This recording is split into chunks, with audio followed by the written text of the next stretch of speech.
नमस्कार। आज की प्रस्तुति है हमारी 5 बातें जो हमारी ही विनाश है।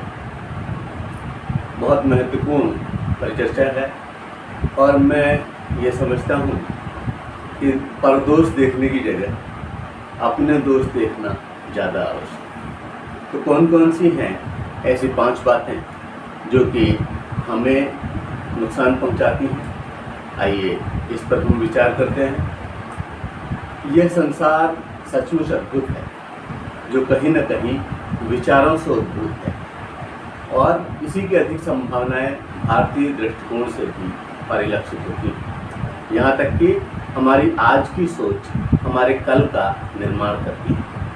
हम भारतीय कुछ विचारों में एक दूसरे से अद्भुत साम्य रखते हैं। कुछ आदतें व दृष्टिकोण जिन परिणामों तक ले जाते हैं, यह भी सामान्य शोध बताने में सक्षम है कि हमारी अपनी सोच और हमारा अपना व्यवहार कैसे हमारी ही दुश्मन साबित होते हैं। उनमें से 5 का अध्ययन मैं आपके समक्ष प्रस्तुत करना चाहता हूँ। आप जब इनको देखेंगे और इन बातों का जब मैं स्पष्टीकरण करूँगा तो आपको ये लगेगा कि ये 5 बिंदु लगभग सामने रखते हैं, लेकिन जब आप इसको गहनता से विचार करेंगे तो पाएंगे कि इनमें एक जुड़ाव होते हुए भी ये एक दूसरे से बहुत अलग है।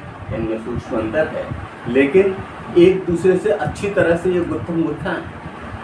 एक को साधने से दूसरे के सदने की संभावनाएं भी हैं और ये साफ स्पष्ट भेद भी रखते हैं। तो कौन कौन से हैं वो 5 बिंदु? आइए हम इस पर विचार करते हैं। तो पहली बात कि सुनकर अनसुनी करना। आपको बड़ा सामान्य सा लगेगा कि इग्नोर आफ्टर लिसनिंग। और दूसरी बात है देखकर अनदेखा करना, मतलब इग्नोर आफ्टर सीइंग। और तीसरी बात है बहानेबाजी, बैटिंग ऑन एक्सक्यूजेज। और चौथी है असत्य संभाषण, फॉल्स स्पीच। और 5वां है नकारात्मक चिंतन, नेगेटिव थिंकिंग। अब जब हम इसकी गहनता में जाते हैं तो आप इसका एक अद्भुत संसार पाते हैं जो कि हमको प्रभावित कर रहा होता है। और इस संसार से जुड़ने के लिए हम विचार की गहनता में जाकर के इन भावों को समझने का प्रयास करते हैं। आगे वर्णित तथ्य अनुभव विविध जनों के दृष्टांतों पर आधारित है। ये केवल मेरे अपने नहीं है, मैंने बहुत सारे अनुभवी लोगों का अनुभव और उन्होंने जो कुछ देखा है इस संसार में उसके आधार पर अवलंबित है। इसी स्पष्ट रूप से इन्हें हम कह सकते हैं कि दुर्गुण है और उन्हें हम दुर्गुणों की श्रेणी में रख सकते हैं। तो सबसे पहली बात पर विचार करते हैं सुनकर अनसुनी करना, इग्नोर आफ्टर लिसनिंग। एक बहुत ही सामान्य सी बात लगती है। बचपन में इस लत का शिकार बालक कालांतर में अपने मस्तिष्क में यह संदेश भेजने में सफल हो जाता है कि उसने सचमुच कुछ सुना ही नहीं, और यह बात उसे उसके बहरेपन की ओर बढ़ा देती है और फिर वह सुनना चाहते हुए भी नहीं सुन पाता। आप समझिए कि जब कोई बच्चा, हम उसे बहुत लाड़ प्यार कर रहे हैं और वो सुन करके अनसुनी करते हुए निकल जा रहा है और हम उसके प्यार में इतने उन्मत्त हैं, उसके लाड़ में इतने वो हैं कि हम उस पर कुछ भी नहीं करें, तो हम उसी का नुकसान कर रहे हैं और वो बच्चा अपना नुकसान कर रहा है, क्योंकि आगे चल करके उसका अनकॉन्शियस माइंड ये स्वीकार कर लेगा कि हाँ सचमुच उसे सुनाई नहीं। और इससे होगा क्या कि वो बहरेपन का शिकार होगा। इसलिए समय रहते निदान की आवश्यकता है।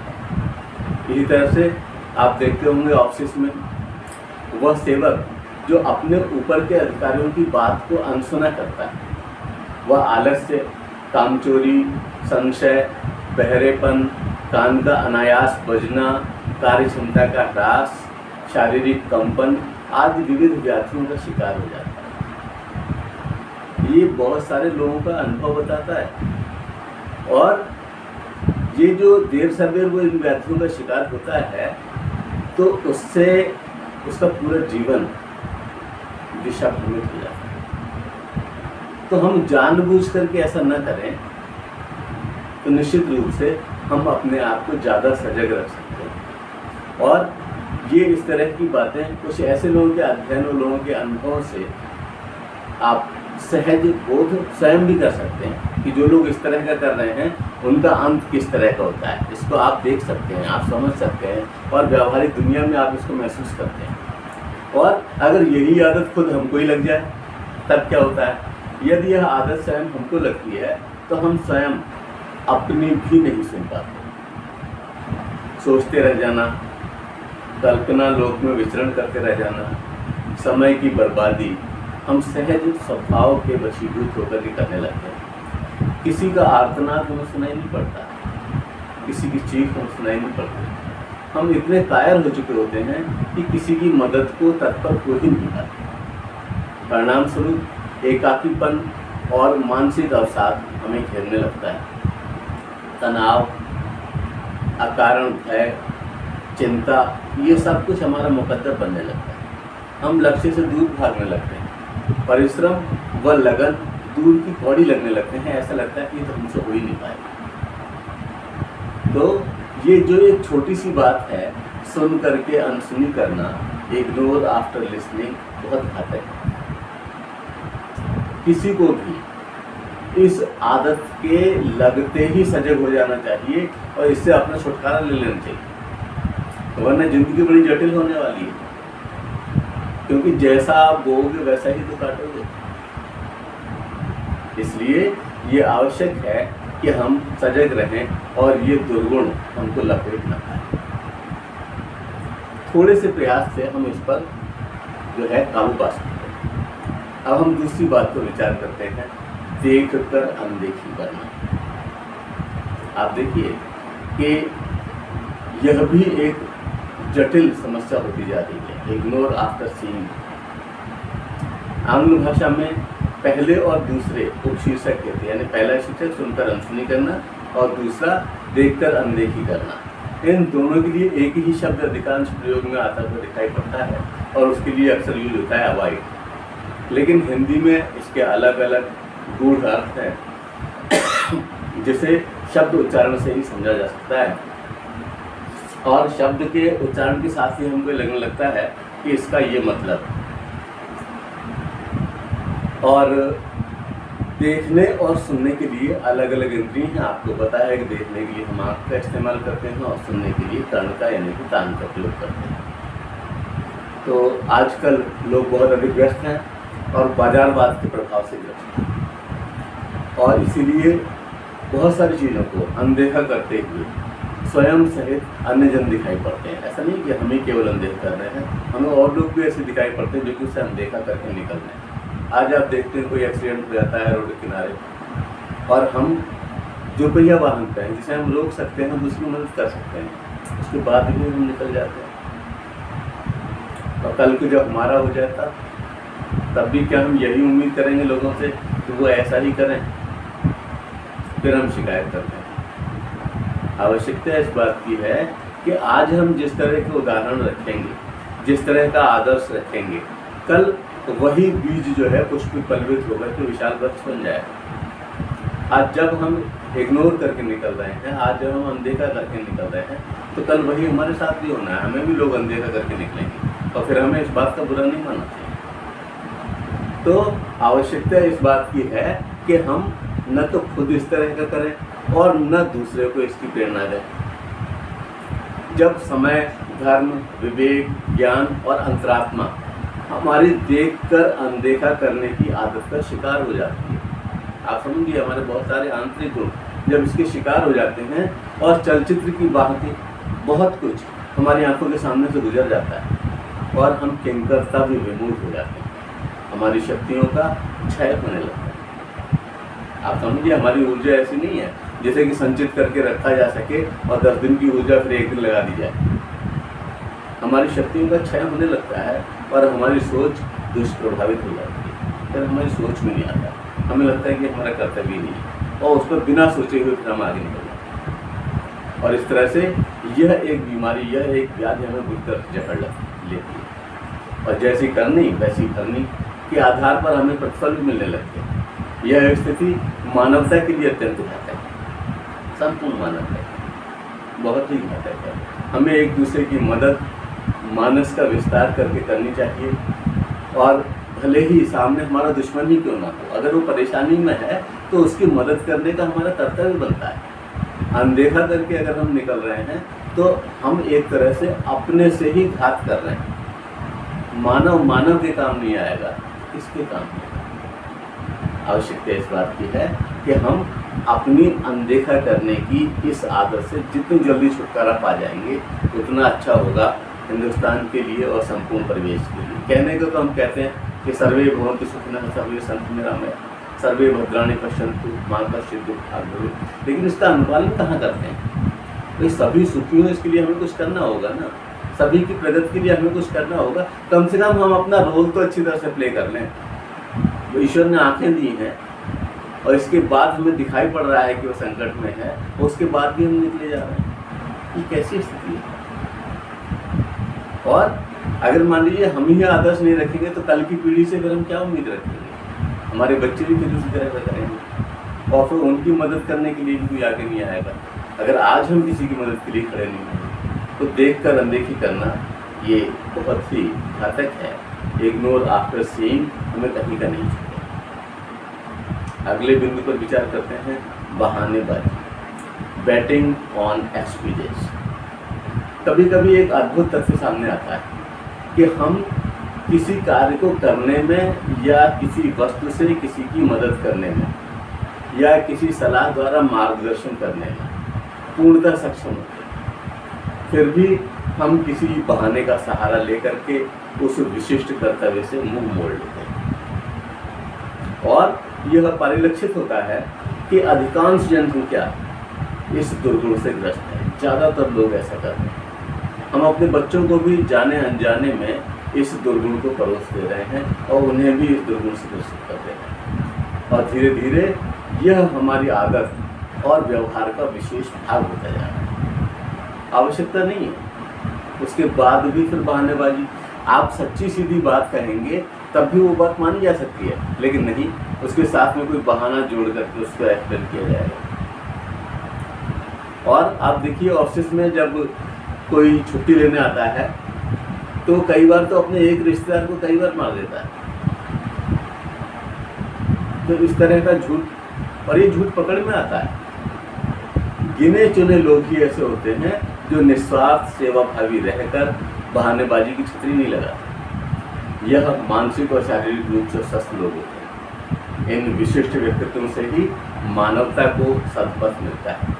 इस स्वभाव से भागने पर हम सहज ही अनुशासनप्रियता से भी दूर हो जाते हैं और सेल्फ डिसिप्लिन जिसे हम कहते हैं वह फिर हमारे वश की बात नहीं रहती। तो आप देखिए कि एक दुर्गुण जो बहानेबाजी से शुरू हुआ था तो वह हमें सेल्फ डिसिप्लिन भी नहीं रखने दे रहा है। हम सहज ही अधर्म के मार्ग पर बढ़ जाते हैं। रामचरितमानस में कहा भी, उसमें लिखा है कि परहित सरस धर्म नहीं भाई, पर पीड़ा सम नहीं आता। और जब दूसरे को आवश्यकता है, दूसरे के कार्य में आप सहयोग कर सकते हैं, कार्य इस तरह के हैं जो अकेले नहीं हो सकते हैं, जिसमें दूसरे की सहायता की आवश्यकता पड़ती है, तो ऐसी स्थिति में हम बहाना बना करके अगर अलग खड़े हो जाएंगे और अपने आप को बहुत बड़ा विद्वान समझेंगे तो आप निश्चित मानिए कि आपको सही ढंग से पढ़ा जा रहा है और कल को आपके साथ भी वैसा ही होने वाला है। तो अगर संभव है तो हम दूसरे के काम आ जाए। यह तन हमें क्यों मिला है, इस तन का होगा क्या? अंततः किसी काम में नहीं आना है। तो जब तक ये शरीर चल रहा है, जब तक हमारी सोच हमें युवा रखे हुए है, जब तक ऊर्जा हमारा साथ दे रही है, तब तक हमारा यह प्रयास होना चाहिए कि हम हर बात में बहाने का आलम्ब न तलाशें और दूसरों की मदद को तत्पर रहें जितना हम कर सकते हैं। मैं नहीं कह रहा कि आप बियॉन्ड द लिमिट जाइए, लेकिन जितनी कर सकते हैं उतनी तो करनी चाहिए और वहाँ पर कम से कम हमें कोई बहानेबाजी नहीं करनी चाहिए और हमें सबकी मदद के लिए सहायक के रूप में खड़ा होना चाहिए। होता क्या है कि ये बहानेबाजी हमें हमारी ही निगाह में गिरा देती है और जब हम इस पर विचार करते हैं तो हमें ग्लानि की अनुभूति होती है कि हम तो उसकी मदद कर सकते हैं। अरे जरा इतना सा हम कर देते तो हो क्या जाता है और उसकी मदद हो जाती है। भाई किसी की गाड़ी फंस गई है, उसमें धक्का लगा दिया तो क्या हम छोटे हो जाएंगे? तो हमें जहाँ तक संभव हो उतना जो है हमें कार्य करना चाहिए। अपना ही स्वार्थी चरित्र हमें मुंह चढ़ाता हुआ लगता है, हम अपना प्रगति पथ स्वयं अवरुद्ध कर लेते हैं। अगर कहीं कोई आवश्यकता है किसी को और हम सब कुछ रख रहे हैं उसके बाद भी न करें तो बाद में चिंतन तो अवश्य करेंगे और उस समय लगेगा कि हम अपनी निगाह में देते हैं, हम छोटे हो गए, हम बौने होते हैं। इसलिए जब भी मौका मिले हम बहानेबाजी की छतरी न लगाएं और दूसरे की मदद करें। अब आते हैं तीसरी बात, तो ये बहुत ही घातक बात है। चौथी बात पर आते हैं कि जो कि बहुत ही खतरनाक है और जिसे हम कहते हैं असत्य संभाषण। दर्शन के क्षेत्र में एक चीज पढ़ने को मिलती है, कार्य कारण संबंध। लेकिन यहाँ पर हमको लगता है कोई संबंध है ही नहीं, केवल हमारी आदत पड़ गई है झूठ बोलने की और हम उस झूठ बोलने की आदत की वजह से झूठ बोलते हैं। ये निश्चित रूप से कहा जा सकता है कि यह अत्यधिक खतरनाक दुर्गुण है और हमें से अधिकांश से बुरी तरह चिपका है। साथ ही यह नई पीढ़ी को तेजी से अपनी गिरफ्त में ले रहा है। हम जब मोबाइल पर होने वाली बातचीत सुनते हैं, अपने और दूसरों के द्वारा अनायास और बेधड़क इसका प्रयोग देखते हैं। आप समझिए, कभी कभी आपने सुना होगा कि आपके साथ बैठा हुआ है, किसी और स्थान पर बैठा हुआ है और कोई फ़ोन आ रहा है और पूछ रहा है कहाँ है, तो वो दूसरी जगह बता रहा है। क्या है? अगर उस सही जगह को बताया जाता तो क्या हो जाता? या अभी पहुंचने में उसको 2 घंटे लगने वाले हैं और वो कह रहे हैं नहीं बस पहुंच रहा हूँ। ये क्या है? आप समझिए, बहुत सारी चीज़ें ऐसी हैं जिसमें कि हम बिल्कुल स्पष्ट और सत्य कहें तो वो ज़्यादा अच्छा होगा। कोई दुर्घटना हो जाए आपके साथ तो कोई दूसरा ये सोचता रहेगा अरे वो तो बस पहुँचने वाले, यहाँ पर तो कुछ हुआ ही नहीं, वहाँ हुआ है। तो इसलिए जहाँ तक हो हम सत्य संभाषण करें और ये हम केवल परिवार यानी कि परिवार से बाहर भी जो लोग हैं उनके साथ ही असत्य संभाषण नहीं करते। जब हमारी आदत हो जाती है तो हमें ये देखने को मिलता है कि ये आत्मीय संबंधों में भी, यथा पिता पुत्र में, पुत्री और पिता में, शिष्य गुरु में, माता पिता में, माता पुत्र में, माता पुत्री में, बहन बहन में, भाई भाई में, बहन भाई में, यानी जो बिल्कुल आत्मीय संबंध है उसमें भी हम झूठ बोलने लगते हैं, उनसे भी हम झूठी बातें करने लगते हैं और बिल्कुल भी ग्लानि महसूस नहीं करते, क्योंकि झूठ तो हमारे आदत का, हमारे व्यवहार का हिस्सा बन चुका होता है। और फिर हम अपने पड़ोसियों से, अपने मित्रों से भी झूठ बोलने लगते हैं, गुरुओं से झूठ बोलते हैं। आप समझिए कि ये जो एक छोटी सी झूठ बोलने की आदत लगी थी, इसने हमारे चरित्र को कितना पतित कर दिया। हमें सजग रहने की आवश्यकता है और इस पर विचार करने की आवश्यकता है कि इस झूठ से हमको मिल क्या है। और जब हम इस पर विचार करेंगे तो पाएंगे कि बहुत सारी बातें ऐसी हैं जहाँ पर अगर हम सच बोले होते तब भी वही स्थिति होगी। तो हमें कोशिश करके इस झूठ पर अपने आप अंकुश लगाने पड़ेगा, कोई बाहर से नहीं आए। किसी विचारक ने कहा कि अब लघुत्तम तो समझ आता नहीं है, आदमी हर एक महत्तम हो गया है, आदमी का गणित उल्टा हो गया। इस तरह की बातों को कब करता है जबकि आदमी की सोच आदमियत के हिसाब से, इंसानियत के हिसाब से नहीं रह जाती। इसलिए हमारी कोशिश हो कि हम अपने आप को कम से कम अपनी निगाह में ऊंचा उठाने के लिए जहाँ तक संभव सत्य का ही सहारा लें। नैतिक दृष्टि से अत्यंत धक्का तब लगता है जब झूठ बेवजह नकली शान दिखाने के लिए, रौब गालिब करने के लिए, पुराना जो झूठ है, पहले जो झूठ बोल चुके हैं वो झूठ के समर्थन में आदतवश बोला जाता है। आदत तो तब हो जाती है जब हम अपने झूठ में मासूम नव पीढ़ी को भी शामिल कर लेते हैं। जो शैतान नव पीढ़ी उसकी बात नहीं कर रहा हूँ, शैतान नव पीढ़ी तो बड़ों के सामने इस तरह से झूठ बोलती है जैसे कि वो बड़े नहीं हैं, बुजुर्ग नहीं हैं, वो नासमझ हैं, सब कुछ समझते हैं। ऐसा नहीं है कि हमारी पीढ़ी जो है पूरी तरह से बेवकूफ़ है, सब समझते हैं, और आपके झूठ को भी पकड़ लिया जाता है, लेकिन हम उस पर उस तरह की प्रतिक्रिया नहीं देते जिससे कि आप समझ पाओ।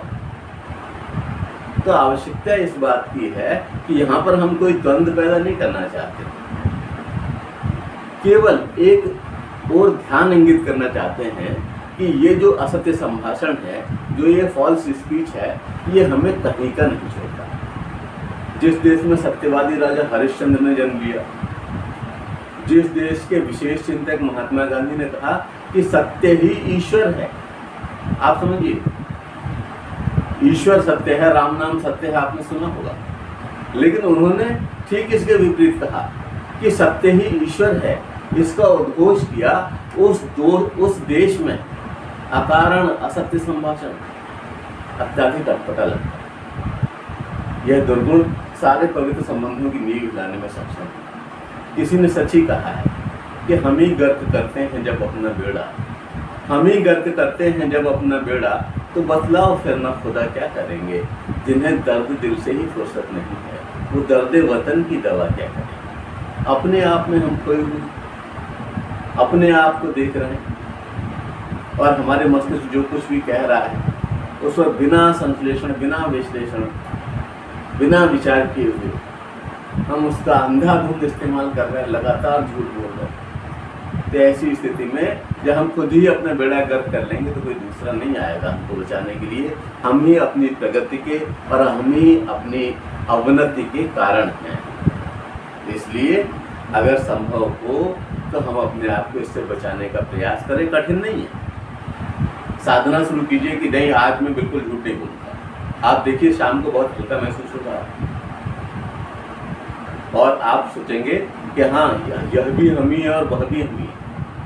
पुराने झूठ को छुपाने के लिए नया झूठ गढ़ना पड़ता है और उसके बाद भी वो पकड़ में आता है। तो आवश्यकता है कि हम असत्य संभाषण की छतरी लगाने से बचें, फॉल्स स्पीच से अपने आप को बचाएं। देखिए किस तरह से आपका व्यक्तित्व ऊर्ध्व दिशा में अग्रसर हो जाएगा। अब अंतिम और पांचवी बात की ओर आपका ध्यान आकर्षित करना चाहूँगा, तो वह है नकारात्मक चिंता, नेगेटिव थिंकिंग। ये ऊपर की चीज़ों से ही कहीं जुड़ी हुई है और इससे ही हमारी विचारधारा दुष्प्रभावित हो रही है। साथ ही जो बाहर की दुनिया है उससे हम ज़्यादा अपने आप को जोड़ते हैं और जो अंदर की जो दुनिया है, जो अंदर की यात्रा है, उस ओर हमारा ध्यान नहीं है।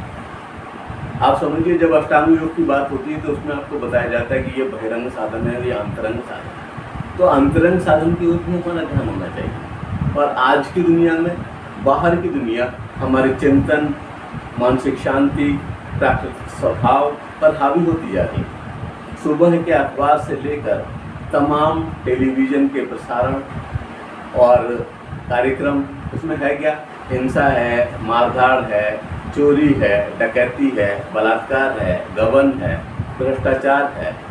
ये सब बातें हमें जो है नकारात्मकता में डूब जाती हैं। चाहे हम अखबार देखें, चाहे हम टेलीविज़न देखें, तो करना क्या है कि ये जो हमारा शुद्ध सात्विक मन है जो इससे दुखी होता है, इसे हम इनसे अगर दूर रखें कुछ समय तो हम अपने आप को बचा सकते हैं। मानव अपने मूल स्वरूप को भूल नकारात्मकता से जुड़ बुराई के आचरण को अंगीकार करने लगता है। यह नकारात्मकता व्यक्तित्व को दुष्प्रभावित कर हमें सामान्य मानवीय गुणों की ग्राह्यता में भी बाधक बन जाती है। जो सामान्य गुण है, जो सहज रूप से हमारा धर्म कर्म है, जो हमारी स्वाभाविक वृत्ति है, कहीं हम उससे भी दूर रखते जाते हैं। और ये बातें न शांति से हमें सोने देती हैं और न शांति से हमें जगने देती हैं। हर समय मस्तिष्क में एक तूफान से चलता रहता है और ये हमें जो विकास के नए आयाम हैं उनसे जोड़ने ही नहीं देती, उनसे जुड़ने ही नहीं देती। क्यों कि दिमाग में तो वही चल रहा है कि अरे किस तरह से उसने उसको मार दिया, किस तरह से उसने उसको काट दिया, किस तरह से उसने ये व्यवस्था कर दी। उसकी थिंकिंग में ये सब आया कहाँ से? वो जो जड़ है उस जड़ पर कुठाराघात करने की आवश्यकता है अगर हम संपूर्ण मानवता का भला करना चाह रहे हैं। बहुत सारे लोग हैं जो ये नहीं चाहते कि भारत में एकता रहे, बहुत सारे लोग हैं ये नहीं चाहते कि भारत में समृद्धि रहे, बहुत सारे लोग हैं ये जो नहीं चाहते कि भारत में लोग मिलजुल करके रहें। तो ऐसी स्थिति में हम अनायास उनका साथ देने लगते हैं। तो आवश्यकता इस बात की है कि हम इनसे बचें और कम से कम सुबह और शाम 2-2 घंटे, सुबह उठने के बाद 2 घंटे न अखबार देखें न टेलीविजन देखें, और मोबाइल पर जो इस तरह की बातें आती हैं उसमें से हम केवल वही देखें जो हमारे काम, बाकी चीज़ों को हम दूर रखें। अगर हम विद्यार्थी हैं तो विद्यार्थी के हिसाब से क्या उचित है, अगर हम अध्यापक हैं तो अध्यापक के हिसाब से क्या उचित है, अगर हम अधिवक्ता हैं तो अधिवक्ता के हिसाब से क्या उचित है। इन चीज़ों पर ही हमारा ध्यान जाना चाहिए और बाकी चीज़ों पर हमारा हस्तक्षेप बहुत अधिक प्रभावी नहीं है। और इन सबसे होता है क्या है कि भय, चिंता, आक्रामकता, चिड़चिड़ापन, असहिष्णुता को सोते जागते हमारे चिंतन से ये सारी चीज़ें जोड़ देती हैं। मानव का सहज, शांत, तेजस्वी, दिव्य स्वभाव जो है, स्वरूप जो है वो खोने लगता है, जो बहुत बड़ी चिंता व मूल्य अवनमन के कारण। तो हमें सजग रहना है, देश के एक सजग प्रहरी के रूप में काम करना है, तो नेगेटिव थिंकिंग को हटाना ही होगा। जब हम नेगेटिव थिंकिंग से अपने आप को दूर रखेंगे, आप देखिए हमारी भी प्रगति संभव होगी, हम अधिक खुश रहेंगे, हम पूरी नींद ले पाएंगे, हम चैन से सो पाएंगे, हम खुश रहेंगे और दूसरों को खुश रहने देंगे। तो आवश्यकता इस बात की है कि ये जो 5 चीज़ें हैं, इन 5 चीज़ों पर हम विचार अवश्य करें। बहुत ही छोटी छोटी बातें हैं। एक बार पुनः आपके विचारधारा से उनको जोड़ने की बात करता हूँ, कोशिश करता हूँ कि सुनकर अनसुनी न करें, देखकर अनदेखा न करें, बहानेबाजी की छतरी न लगाएं, अनावश्यक असत्य संभाषण न करें और नकारात्मक चिंतन से अपने आप को दूर रखें। मैं कहना चाहूँगा कि सुबह व रात्रि में सोने से पहले कम से कम 2 घंटा मोबाइल, अखबार, टेलीविज़न, लैपटॉप स्क्रीन से दूर रहने का प्रयास करें। आवश्यक पढ़ें, अनावश्यक त्यागें। नकारात्मकता से दूर रहकर सकारात्मक विचारों, व्यक्तित्वों, चिंतन से खुद को जोड़ें। और जब हम इस तरह का कृत्य करेंगे, जब हम इस तरह से जोड़ने का प्रयास करेंगे, तब निश्चित रूप से हम सफल होंगे। ऐसा नहीं है कि हम इनसे अपने आप को बचा नहीं सकते। आज यहाँ जिन 5 बिंदुओं पर चर्चा हुई, ये हमारे विनाश का कारण। यद्यपि इनमें सूक्ष्म अंतर है, लेकिन ये आंतरिक रूप से मिलकर संपूर्ण मानवता का बेड़ा गर्क कर देते हैं। प्रत्येक बुद्धिजीवी, राष्ट्रवादी, देश प्रेमी का यह कर्तव्य है कि इस दुष्चक्र से खुद निकले और सामान्य जनमानस को निकालने के लिए अपने रोल को प्ले करें। नव पीढ़ी के लिए प्रगति का पथ तैयार करें। यदि हम सही दिशा दे पाए तो नई पीढ़ी इसका आलम्बन लेकर अनंत ऊंचाई तय करेगी। सभी अपनी क्षमता पर प्रयास करें, हम निश्चित ही सफल होंगे, पूर्ण विश्वास है। आप ये समझिए कि हमें हताश होने की आवश्यकता नहीं है। हमारी नई पीढ़ी बहुत जागरूक है, उसको सही दिशा मिले तो वो बहुत तेज़ी से उस पर आगे बढ़े। तो हम अपना आदर्श प्रस्तुत करें और नव पीढ़ी से कहें कि यह सत्य है, इस पथ पर चलना चाहिए। तो आप निश्चित मानिए कि वह उस पर उस तेज़ी से अग्रसर होगी कि हमें हमारे सपने हमारे सामने फलीभूत होते दिखाई देंगे और राष्ट्र प्रगति के पथ पर बढ़ता हुआ हमें दिखाई देगा। निश्चित रूप से इस पॉजिटिव थिंकिंग के साथ मैं आप सभी को धन्यवाद कहता हूँ। जय हिंद, जय भारत।